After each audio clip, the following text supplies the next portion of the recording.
कच्च्या तेलाची लश भाजी.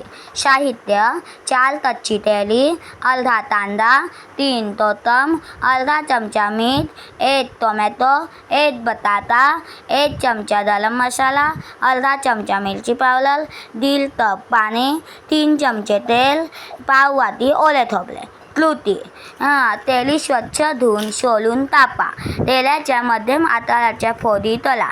बटाटा सोलून तापून त्याच्या मध्यम आकाराच्या फोडी तळा. एका पातेल्यात 3 चमचे तेलात कांदा छान तळून घ्या.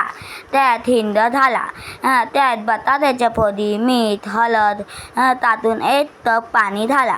बटाटा शिजल्यावर त्यात तापलेल्या तेलाच्या फोडी, थोडे मीठ, अर्धा कप पाणी घालून शिजू द्या. तेल शिजल्यावर त्यात बारीक चिरलेला टोमॅटो घाला. 5 मिनिटांनी 3 कोथिंबीर, गरम मसाला, मिरची पावडर, ओले खोबरे घालून एकत्र तळा. उकळी आल्यानंतर तेल बटाट्याची लश भाजी तयार. टीप: ही भाजी पोळी, पराठा, भातासोबत सुद्धा छान लागते.